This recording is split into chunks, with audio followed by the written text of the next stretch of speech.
Hey, this is Alex Segura. I am co-president of Archie Comics, and I'm really excited to be moderating today's Read Pop Metaverse Archie Comics panel. I have two of my favorite Archie creators on the panel with me, Jamie Lee Rotante and Dan Parent. Guys, how are you doing? Good. How are you? Good, good. I guess that is the general question of the time. How are we doing and how are we coping? Usually we're sitting next to each other on a table, but circumstances have prevented that from happening. But it's cool to see you virtually and to get a chance to chat about what's going on with Archie. Why don't, instead of me just reading your bios and hogging too much of the mic, why don't each of you take a turn and just give us your Archie origin story if you have it? Jamie? So, hi, I'm Jamie. I've been working full-time at Archie for 10 years this month. Wow, I started congrats. off doing, thank you. I started off as an intern, and then I got into proofreading, worked my way into editorial, and I still work in editorial now. And I also write for Archie. I write mostly Betty and Veronica, and I have an original graphic novel coming out next month. How about you, Dan? Oh, okay. You just showed up recently. Yeah, I just showed up 33 years ago. I just kind of wandered in, and now I've been there at Archie for that long, and have worked on pretty much any character we've had. I've had some run on them. Mostly Betty Veronica stuff, but of course, worked on Kevin Keller, which also most people know about, which has been a major project of mine. Lots of crossovers, worked on some with Alex. So yeah, I've been lucky enough to, when you're there that long, there's pretty much nothing that you haven't crossed in your path. So it's been good. It's been good, and it's still going well. So that's great. I mean, you guys are so humble in how you describe your resumes. Jamie, let's talk a little. Bond of Friendship is the first ever Archie original graphic novel. It's a YA story that features the timeless best friends of Betty and Veronica. And I just want to get a kind of big picture from you about how this came to be and what your goals were going into the book. Sure. So before Bond of Friendship, the last series I wrote was Betty and Veronica Senior Year. And that one was a little bit more of a young adult look at Betty and Veronica than I had done before. And I really enjoyed kind of playing in that sort of genre, in that world. And this takes it and pushes it even further. So Bond of Friendship is about Betty and Veronica going to their high school career day. And it's sort of a fun look where like they explore all these different careers and they imagine themselves in it. But I get to sort of play with that a little bit more. So instead of it just being, they're listening to speakers and they're thinking about it, each chapter puts them in that scenario in the future. So you'll see things like Betty and Veronica in outer space and Betty and Veronica in the White House. And it was definitely inspired by a lot of the stuff we've done before. Quite a few stories Dan's worked on, actually, where we've seen Betty and Veronica in the White House and we've seen them as, spies and superheroes. I wanted to sort of play with that and kind of get that action adventure feel in it as well. So it would be fun, informative, but also just really cool escapism. Yeah, no, it's fantastic. And I think we as in Archie lucked out not only with the story, but having Brittany Williams on as the artist. I think she brings this very vibrant, lively style that I don't want to say it bridges classic and modern Archie, but it does feel very timeless and very of the moment. It just she's got a way. My shorthand for an artist is, can I tell what's going on without reading the word balloons? And not that I'm not reading your script, but if I just look at the pictures, she's just such a great storyteller that you can really follow along what's happening. Can you talk a little bit about working with Brittany and, what the process was like with both of you? Yeah, absolutely. Brittany was amazing. Like you said, her art is just so vibrant. And she was just such a breeze to work with. She was really you could tell she enjoyed every chapter. That people phone it in or anything like that, but you could tell there were ways that she elevated what was in the script. So there were sometimes I would see panels and just be like, I did not imagine it that way, and I can't believe that I didn't. I can't see it any other way now. She was just fantastic. Sometimes get the sense of wow, I can't believe I'm getting to ride along with this artist. Exactly. A good artist elevates the story. Yeah, absolutely. And she was fantastic. And then for colors, we have Matt Herms, who does plenty of work for us at Archie, and he's fantastic. You know, there's a reason why he does so much for us. And of course, the legend, Jack Morelli, all letters. The immortal Jack Morelli, it's a great book. It's definitely, it's a historic piece of Archie because it is our first OGN, but it's also just a wonderful standalone story. So I'm really proud that we're publishing it. Dan, I mean, like you said in your brief and humble bio, you've worked on a lot of Betty and Veronica stuff. So what is it for you, and Jamie, feel free to chime in here, what is it about the girls that feels so timeless and important? You know, they've been around 80 years and still their friendship feels pretty relevant. Yeah, I mean, Betty and Veronica are, at this point, they're part of Americana. I mean, they're like, you know, you talk about classic characters like, you know, Superman and Batman, but I mean, they've been around as long and people have grown up with them as long. So they're a part of us now. And, you know, you say Betty and Veronica and everybody talks about, well, I'm a Betty or I'm a Veronica, or I know a Betty or I know a Veronica. So it's just very relatable. And, you know, Jamie writes about their bonds of friendship, and that is the core of Betty and Veronica, is friendship. So, and that's what, then when you read the best Archie stories through the years, they always deal with the stories of friendship. Even though some stories are like fighting, which is many stories where they're fighting or fighting over the same guy, they're at their core, they're still best friends. And that is what makes Betty and Veronica work. And and I think it's such a challenging dynamic to portray realistically, even in a funny like digest story or something a little more long form like a graphic novel, because I think a lot of writers will default to the love triangle. And I think the more substantive stuff is, how are these friends over everything else? You know, the rest is secondary to that. I'd love to hear from each of you about your favorite B&V stories, whether they're ones you worked on or that you just read while working on your own stuff. I know, Jamie, you did a ton of, not research, it's just fun reading, but you read a lot of B&V stuff as you ramped up for the book. I think if there's one series I can say that always sort of inspired me, it's got to be the Betty and Veronica Spectacular, which Dan can definitely speak to for that one. I think a lot of those stories really especially got to the heart of Betty and Veronica's friendship, because that was some of the first times I really saw Betty and Veronica stories about them, and about them separately or their friendship that weren't completely centered around Archie. And that was a fantastic series that ran for a while, but especially towards the end when it started getting even more like themed and really honing in on the girls' friendship, there was just a lot of fun in there. And that was, like you said, I wouldn't say it was research. I was kind of reading for fun, but it's amazing to see how much we've done with these characters, because every time I thought of something kind of different for the graphic novel, I'd find an old story where it's like, oh, they have been to outer space. Oh, they have been, you know, in this position or that. Well, I think that's why Bond of Friendship works, because it feels almost like it ties it all together in some way. Like maybe the continuity nerd in me is like, oh, okay, she's referencing this story that happened at this time. And a lot of it is straight references. Some of it was just sort of happy coincidence, but a lot of it definitely comes from that. Yeah, no, it's very cool. It gives it a whole other subtext that is very neat. What about you, Dan? What are some of your favorites?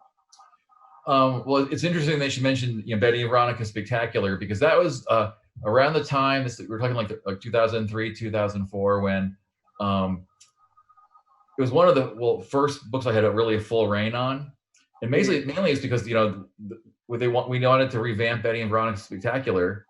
It needed like a boost, and so they gave me free reign on it, and it just sort of we just kind of changed the art style a little bit, and, you know, made it a little more dynamic. And then we were just able to do more themed stories, like Betty and Veronica as superheroes, or, you know, one issue would be like a geek special issue, and it was really a lot of fun. And when I look back at all my years of Archie, that's like the one of those like big highlights was working on that book. And as far as like classic stories go, when you asked about classic stories, one just popped into my head that always does. It's from Betty and Veronica, number 75. It's from 1961, I think, and it's the Devil story, where Veronica sells her soul to the devil. And from what I understand, and from what Victor had told me once, our beloved Victor, Yes. he had told me that it was controversial because in the story, Betty Veronica, the story implies that the reason Veronica is so popular is because she has sold her soul to the devil at some point. A little controversial at the time. Yeah, a little risque. Because when you look at old issues of Betty and Veronica, that one's always worth more money, and it'll say in parentheses like devil issue. So when I was younger, it caught my eye when I was collecting comics, and I guess that was why. It was because it was controversial. But the story's really funny, and it's one of those stories that just is a classic story to me. Yeah, and I think we all have those stories, and those, you know, we're all coming at it from fans, like what you said, Dan. You know, Archie, Betty and Veronica, and Jughead and Reggie are all part of pop culture. They're part of Americana. For me, it was getting the digest at the grocery store and kind of immersing myself in DiCarlo and Harry Lucy and, you know, Bob Montana and all the classic artists and writers. I'd love to hear a little bit from both of you just about your fandom, you know, and how it kind of led you into this path of working at Archie. Whoever wants to jump on it first. Well, mine goes back further than Jamie's by many decades. But I remember when I was, I started reading comics when I was like 5 years old.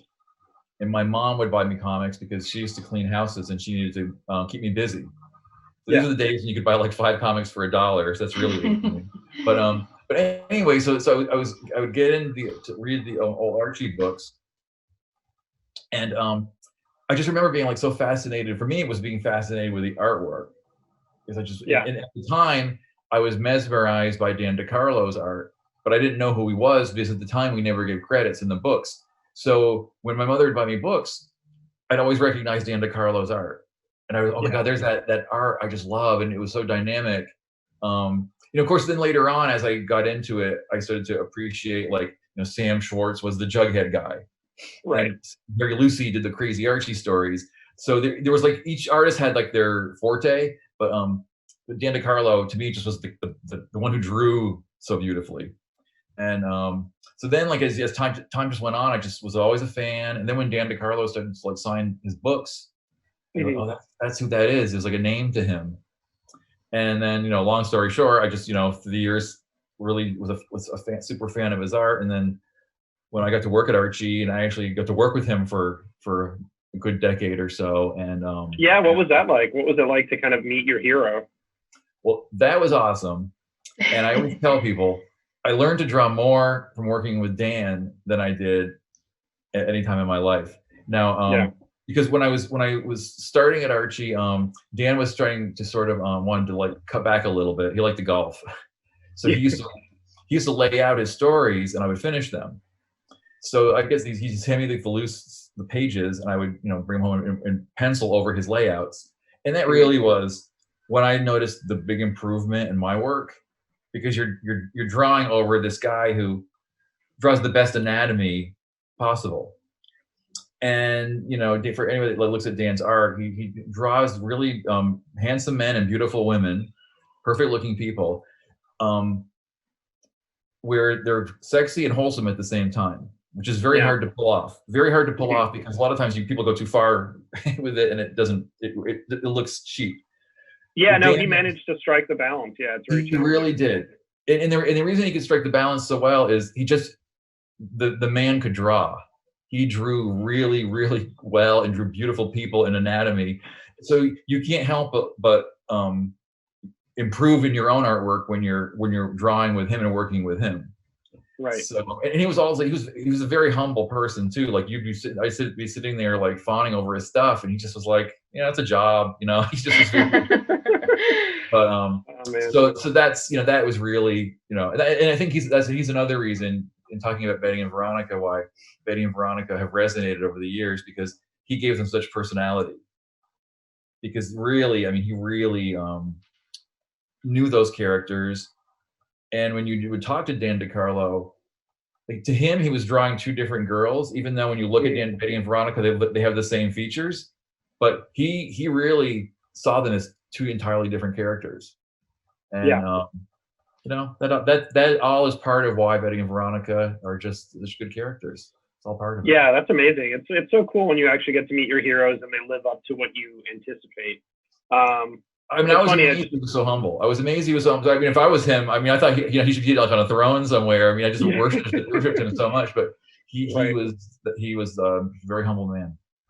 Yeah, it's funny. There is a story. I'm blanking on the issue that features, I guess, the Archie freelancers. I think I sent it to the editorial staff through our Slack. But I think it's drawn by Dan, and it features DiCarlo like showing up at the Archie offices and like playing golf through the Archie offices. It's pretty funny. Yeah. Jamie, what was your Archie fandom like? And did you have any moments where you kind of met your heroes? So mine was very, very similar to yours, Alex, where I would always buy the digest at the grocery store.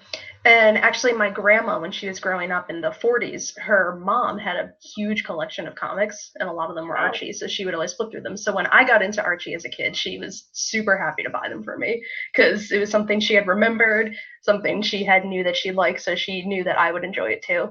And I was the same way. Every time I would have to pick up a digest, and then eventually I would find the floppies in the bookstore, and I would have to pick those up too. And that was just it. I feel like it informed so much of my writing for so long, just because it was so much of what I read as a kid.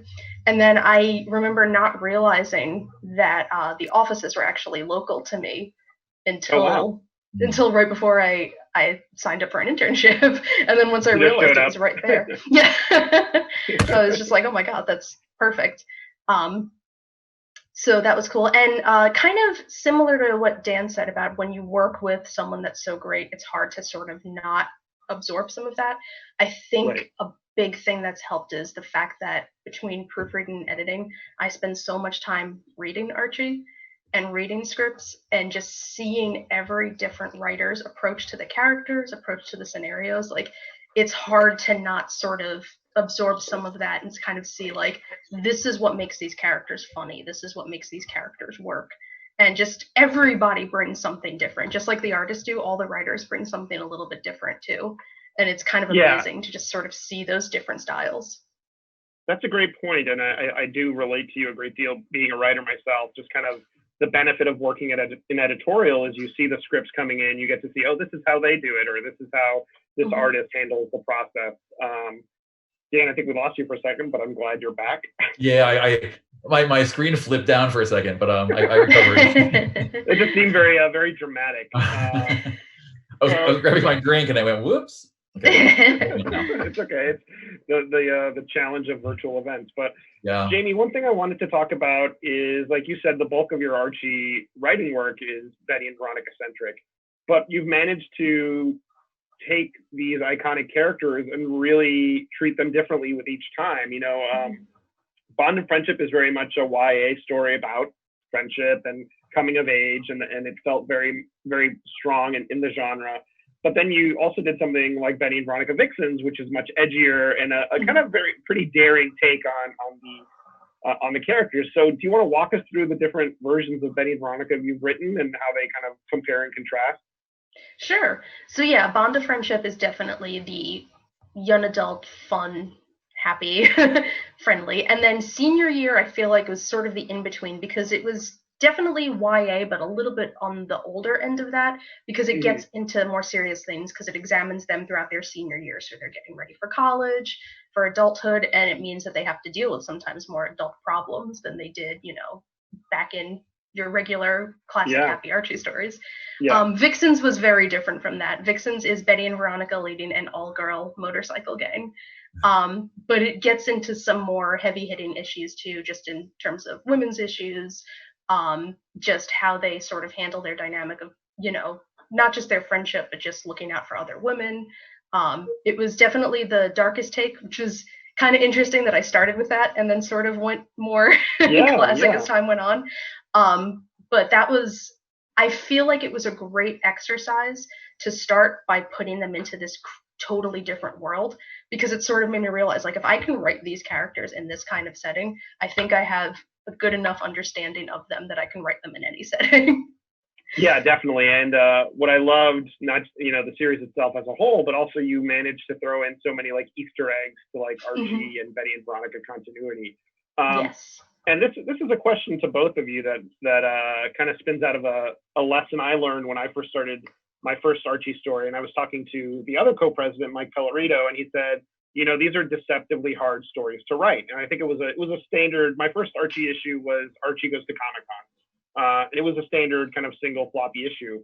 And he said, it's hard because not everyone knows how to be funny. Not everyone knows the value of a gag or of the one-liner. And it's not like a punch 'em up comic book that, that's what the bulk of most comics are these days, superheroes and, at least in terms of the mainstream.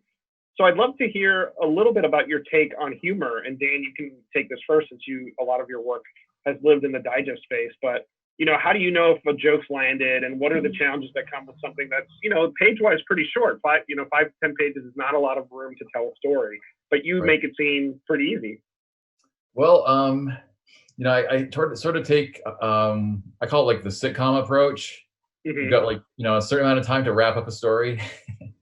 A sitcom has 22 minutes. We have 5 pages. And, you just try and you come up with a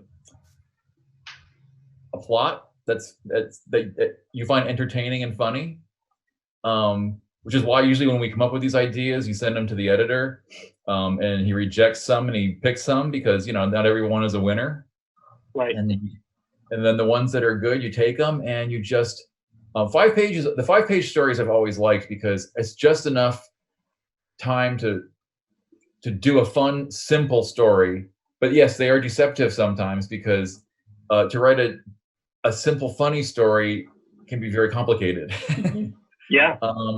And my thing is, I think I'm more of a dialogue person. So my favorite stories when I'm writing them, the ones that made me chuckle are stories where like Veronica and Jughead are insulting each other, or there's like a lot of sarcasm. Like I find that the best writer Archie ever had was Frank Doyle.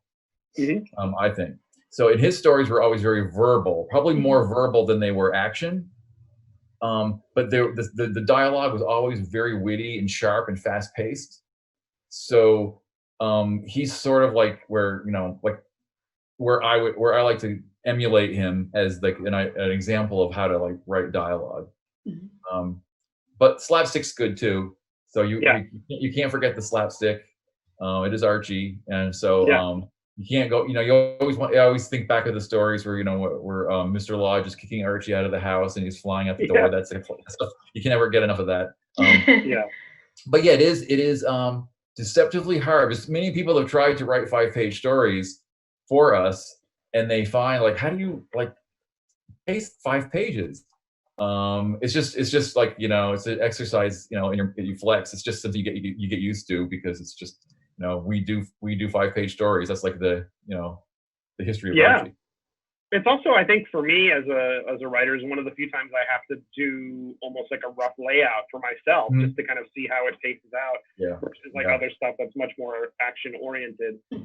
What about you, Jamie? I know Bond of Friendship is not a humor book per se, but it's a lot lighter than something like Vixens and even lighter than Senior Year. What are the challenges of injecting a little more kind of levity to your work? So to echo what Dan said, I'm the same way where it's dialogue for me.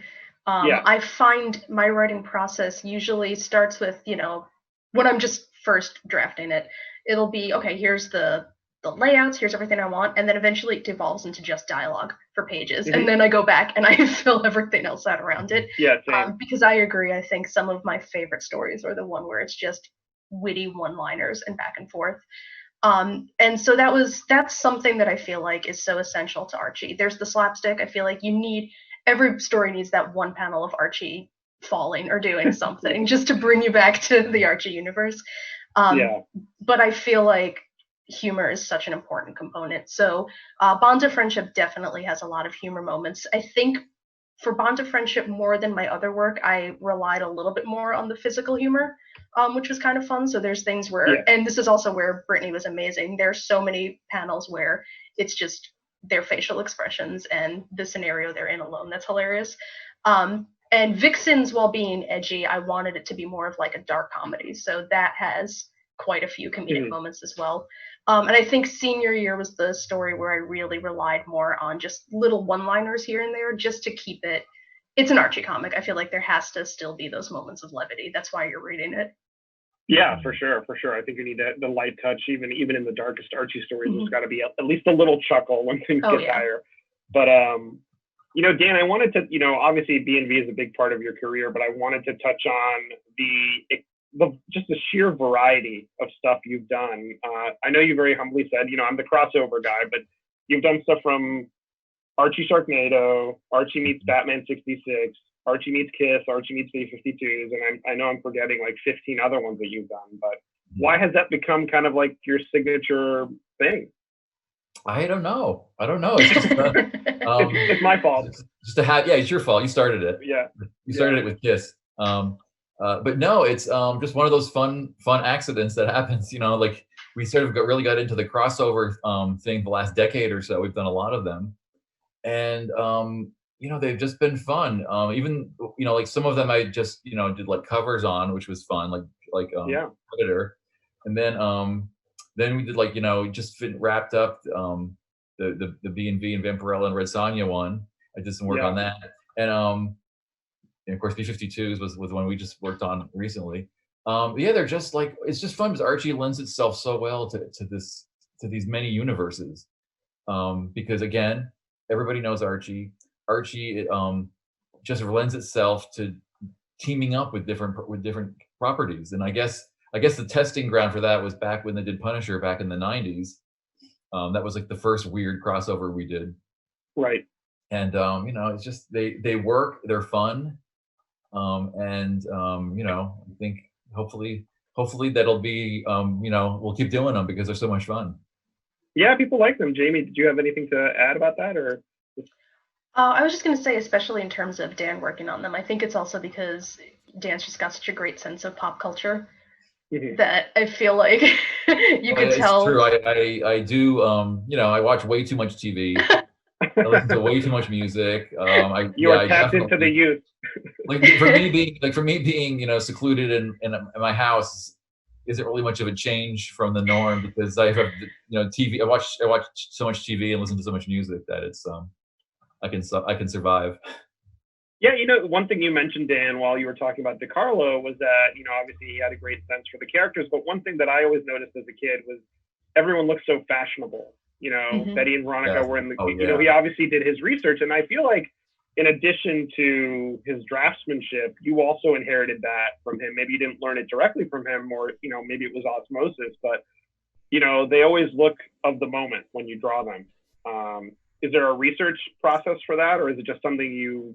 Well, luckily the internet helps me there because before this it was like 17 magazine and all these magazines. So I'm getting all these like teen magazines to my house because I use the fashions and like what Dan told me. Dan used to do the same thing. He'd get these teen magazines, but Dan would also when he would go to his when his sons were in high school, when he would go to school, he would just kind of hang out there and watch what the girls were wearing, which I guess that might not sound so great. That might get you in a little bit of trouble, but he had just an eye for fashion, but he was always like, you'd see him always with like a torn out fashion out of a magazine or a newspaper that he would use, and it was so obvious how you look at some of those pinups from the 60s. Mm-hmm.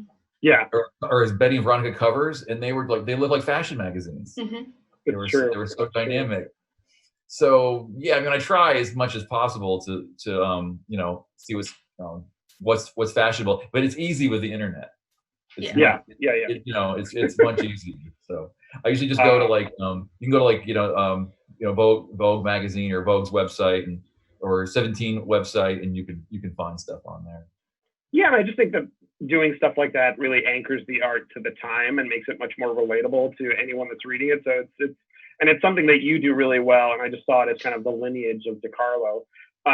But going back to crossovers for a second, I want to kind of poll the room and see, are there any crossovers that haven't happened yet? I mean, we've done Alien. I mean, we've done Predator. I'm sorry. We've done Archie meets Sharknado. Which one would you love to work on? I know I'd love to do like an Archie Star Trek one or something along those lines, but I'd love to hear what you guys think. I know mine. I would love to have a Betty and Veronica meet Elvira. Oh, that would be awesome. That would be my it's my dream one. Yeah, that would be fantastic. That would be really cool. That seems doable. Yeah, that right? seems doable. I mean, the character's there. It's being published. Yeah. Yeah. By our friends at another company. Yeah. What about you, Dan? Yeah. I always wanted to do Archie meets Superman. Yeah. And I always wanted Archie to be Jimmy Olsen in the story. Oh, cool. Because he looks like Jimmy Olsen. Oh, that would be cool. You could just blend the universes and Archie right.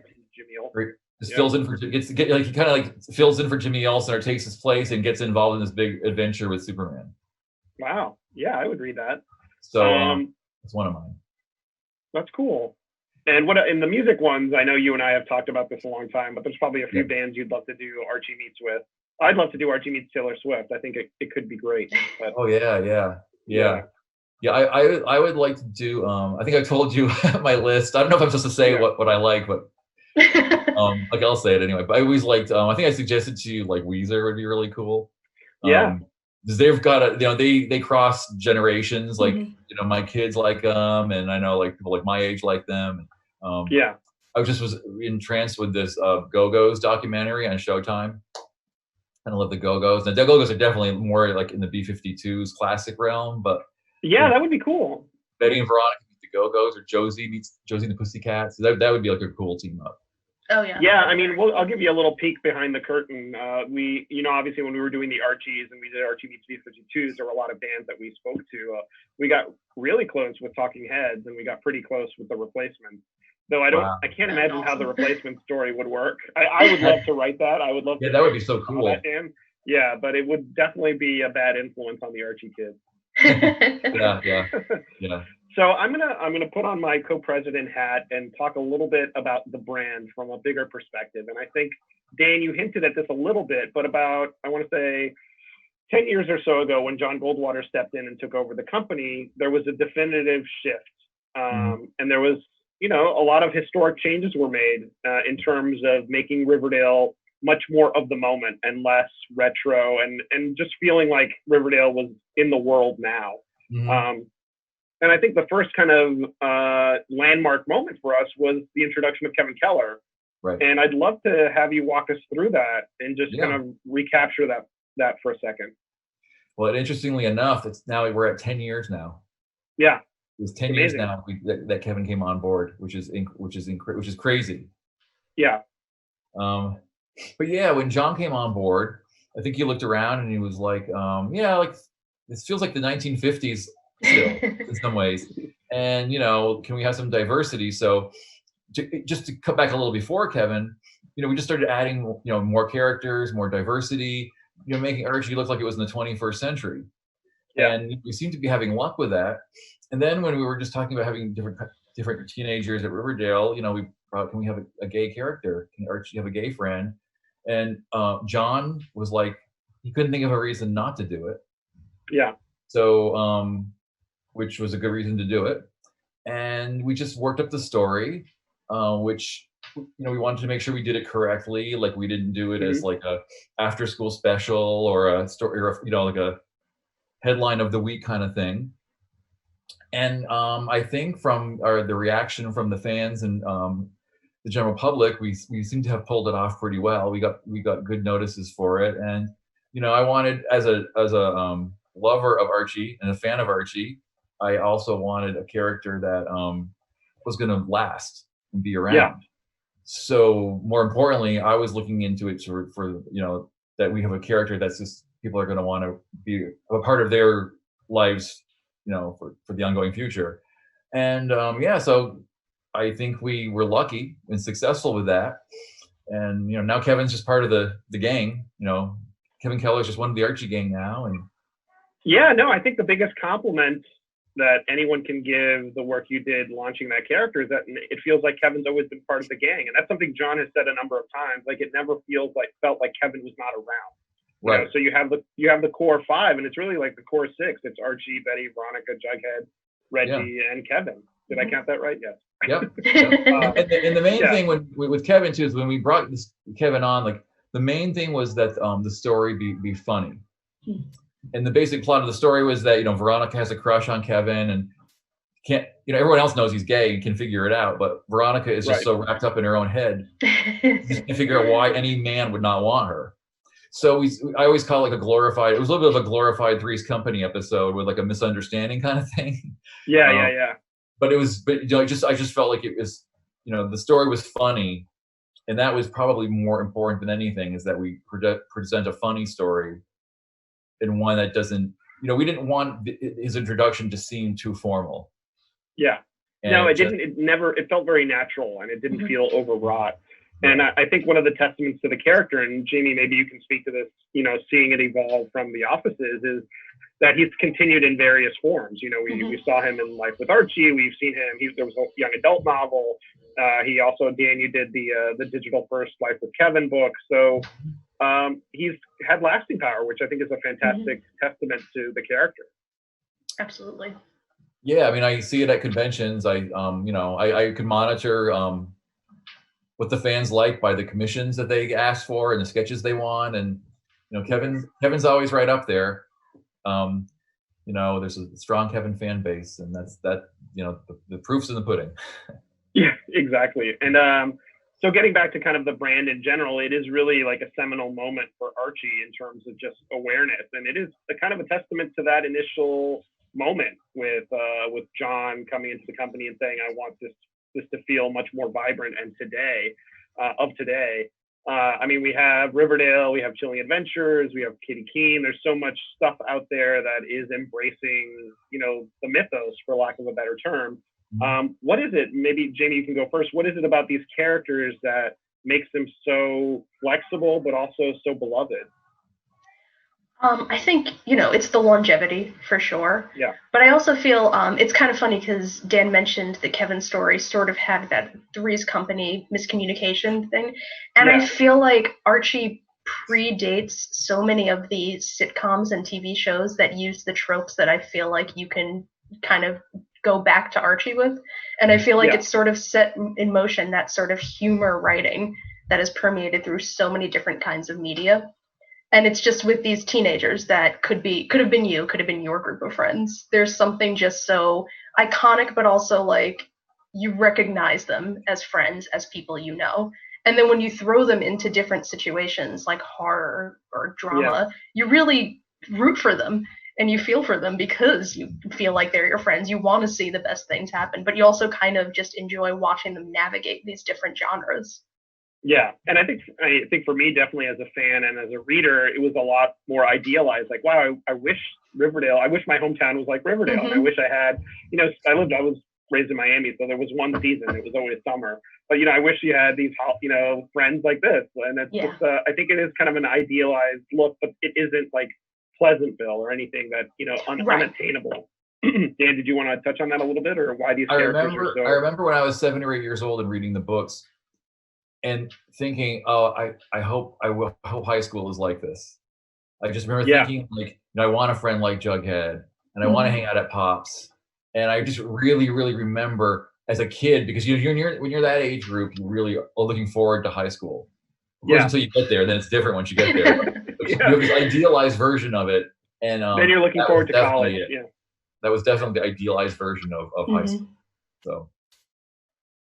We didn't all have quite the same, I was never as cool as the Archie, so this has been a really fun conversation. What I've liked about it is that we've all kind of spoken to each other instead of doing it in an overly formal way. I'd love for you to each look back, and Dan, I know your career's long, so it might take a minute to figure it out, but I'd love for you to pinpoint a moment as kind of a pivotal moment for you, whether it was a lesson you learned or just the success you had that you kind of look back on and really like it had an impact on you. I know this is putting you both on the spot, so whoever wants to go first can go first. I'll let Jamie go first. I think for me, it was the first time I met a fan at Comic-Con. Just great. Because, especially, working at Archie every day, it's work. It's fun. I enjoy it. But sometimes you get so into it, you forget that, hey, this is a cool thing I'm doing because it's everyday work. And, I knew people had bought the book, but they just feel like they're unattainable. That's someone else, you know. So to have the first time a fan came up to me and said they enjoyed it and wanted a book signed was that weird moment of, oh, this is real. There are actually people reading this. People are reading this, yeah. Yeah, and it never gets old. That feeling really never gets old. It is the best. Mm-hmm. What about you, Dan?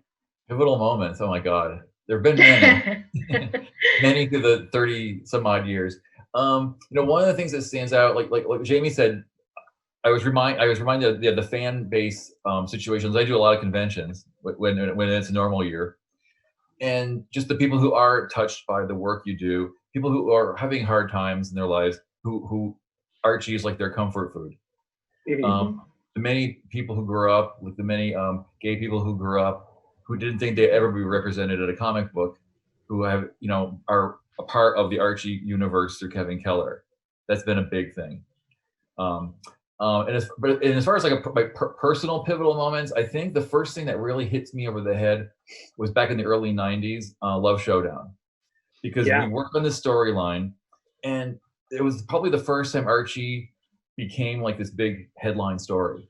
It was pre-internet, or, you know, the internet I think was like just starting to percolate then, but this was a story that just took off in the national media, newspaper, television, and we just didn't see it coming. But what it cemented for me was the fact that Archie is like so mainstream and so well known across the country, and that so many people had in their heads went back to remembering that they grew up on Archie Comics because they were so invested in the storyline of Archie choosing another girl other than Betty and Veronica that they like it just triggered people. And that was like almost like a shock to my system. And even though I was an Archie fan too, I was amazed at the reaction it got.